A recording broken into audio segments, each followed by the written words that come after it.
जी, राधे राधे महाराज जी।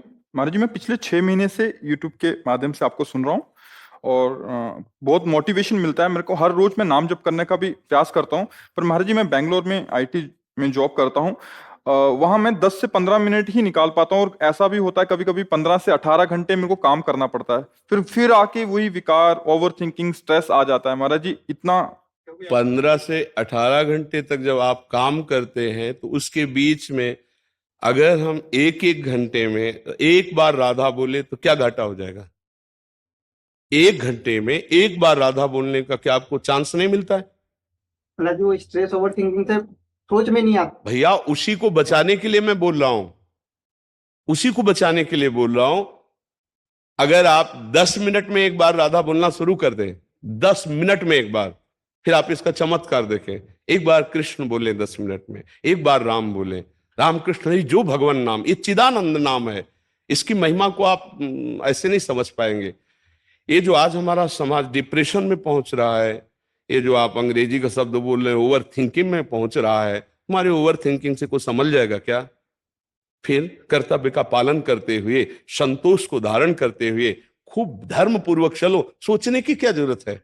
सोच लगाओ श्री जी में, ठाकुर जी में लगाओ, राधा राधा राधा राधा, अभी मंगल होने लगे। बच्चा, धन से, पद से, लौकिक व्यवहार से कभी किसी को सुख नहीं मिलता। वो केवल मानसिकता होती है। सुख होता है विचारों में, सुख बाहर नहीं होता। सुख होता हमारे विचारों में। अगर हमारे विचार ठीक है ना, तो नमक रोटी खाते हुए भी हम बहुत सुखी हैं। अगर हमारे विचार गलत है ना, तो अरबों खरबों होते हुए भी हम बहुत क्लेशित हैं, दुखी हैं। आप तो मतलब अपने को केवल जानते हो, लेकिन जो भगवान को जानता है वो सबको जानता है। इतना बात समझ लो, संपूर्ण सृष्टि भगवान की है तो सब कुछ पता होता है कि आपके चित्त में क्या स्थिति है, आपका मन कहाँ चल रहा है। क्योंकि जब भगवान में मन को लगा दिया तो और मन कौन बकाया रह जाएगा। तो ये जो आपके अंदर सोच बनती है व्यर्थ के चिंतन की, हम केवल उतना समय आपसे मांगते हैं अध्यात्म के लिए। आप जो मेहनत करते हैं आप कीजिए, उस समय प्रभु को भूल जाइए। हमारी बात को समझना। आप 18 घंटे काम करते हैं, ईमानदारी से पूरे 18 घंटे काम कीजिए, लेकिन 18 घंटे में 18 बार राधा बोलने का अवसर मिलेगा कि नहीं मिलेगा? आप हमें बताएं कि मिलेगा कि नहीं मिलेगा। तो आप हर घंटे में एक बार राधा बोल दीजिए, और 18 घंटे काम करने के बाद 1 मिनट हाथ जोड़ा और हे प्रभु, 18 घंटे जो हमने काम किया ये आपके चरणों में समर्पित करते हैं। इसे भागवत धर्म कहते हैं। इसी से आपको परमानंद की प्राप्ति का मार्ग खुल जाएगा। भगवान के चरणों में लक्ष्मी जी सदैव चापती रहती हैं। अगर उनकी कृपा कटाक्ष हो जाए तो आंतरिक लक्ष्मी और बाह्य लक्ष्मी दोनों का प्रादुर्भाव है। आंतरिक लक्ष्मी इतना शीतल आनंद विवेक विचार का, और बाहर अनुकूल भोगों का।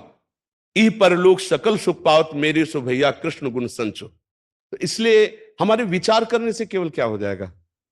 हम ऐसे कर लेंगे, हम ऐसा कर लेंगे, हम ऐसा कर लेंगे, उससे हो जाएगा क्या? राधा राधा राधा, और अपने कर्तव्य का पालन कर रहे हैं। अब जो राधा नाम से विचार आएगा वो आपको शीतलता प्रदान करेगा, वो आपकी उन्नति प्रदान करेगा। आज विचारों की इतनी हीनता होती चली जा रही कि विद्यार्थी असफलता में अपने शरीर को छोड़ रहे हैं, किसान असफलता में अपने शरीर को छोड़ रहे हैं। कोई पराजित हो जाता है, इतना निराश हो जाता है। ऐसा क्यों हो रहा है? पराजय कोई बड़ी बात है? अगर जय है तो पराजय भी है, दिन है तो रात भी है। हमें दोनों को बराबर निपटना है। सुख दुखे समे कृत्वा लाभा लाभो जया जयो। जय और पराजय, सुख और दुख और लाभान, दोनों में हम समान रह करके अपने कर्तव्य का पालन करते हुए कभी निराश और उदास और हताश नहीं होंगे। हम राष्ट्र सेवा